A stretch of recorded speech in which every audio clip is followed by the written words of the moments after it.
ছোট্ট এক বিড়াল ছানা পড়ি মরি করে দৌড়াচ্ছে ঘরের এখান ওখান, এখান থেকে ওখান, এখান থেকে ওখানে, আর পেছন পেছন ধাওয়া করছে গোল চশমা আর স্যুট টাই পরা এক ভদ্রলোক।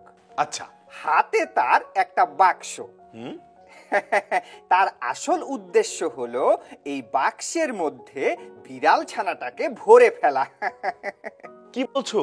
এই বিড়াল ছানাকে বাক্সের মধ্যে তিনি ভরে ফেলবেন?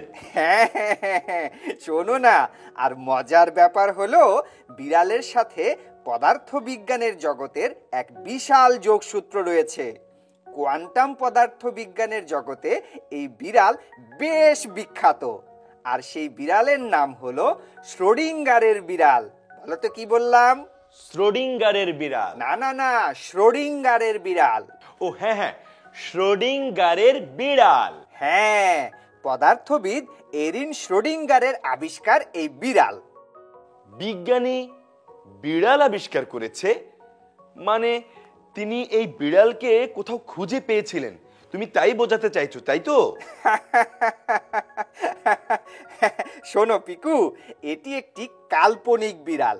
বাস্তবে এই বিড়ালের সাথে কখনো দেখা হয়নি শ্রোডিঙ্গারের, এমনকি বিড়ালকে উনি ধাওয়াও করেননি। তাহলে কোয়ান্টাম মেকানিক্সের মতো জটিল আর খটোমটো বিষয়কে সহজ করে বোঝানোর জন্যই শুধু ব্যবহার করেছেন কল্পনার এই বিড়ালকে।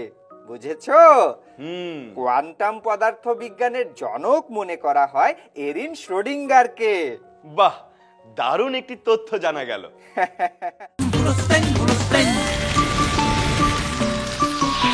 দুরন্ত।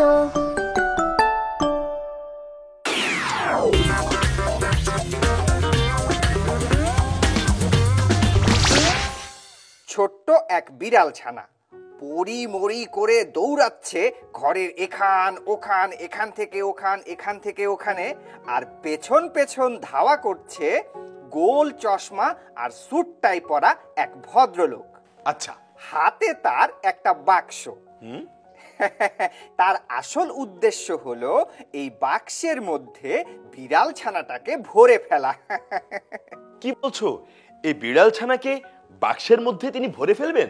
হ্যাঁ, শোনো না, আর মজার ব্যাপার হলো বিড়ালের সাথে পদার্থবিজ্ঞানের জগতের এক বিশাল যোগসূত্র রয়েছে। কোয়ান্টাম পদার্থবিজ্ঞানের জগতে এই বিড়াল বেশ বিখ্যাত, আর সেই বিড়ালের নাম হলো শ্রোডিঙ্গারের বিড়াল। বলো তো কি বললাম? শ্রোডিঙ্গারের বিড়াল? না না না, শ্রোডিঙ্গারের বিড়াল।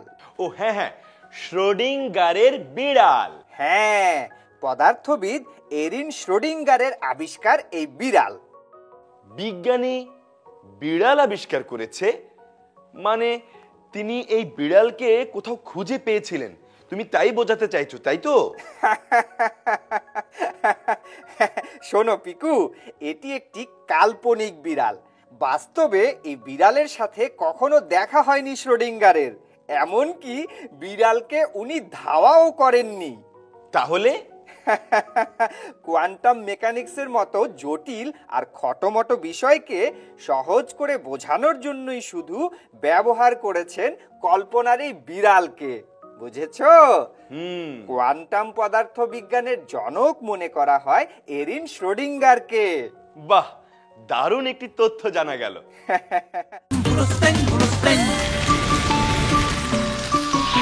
দুরন্ত। ফেসবুকে ফলো করো এবং ইউটিউবে সাবস্ক্রাইব করো দুরন্ত টিভি।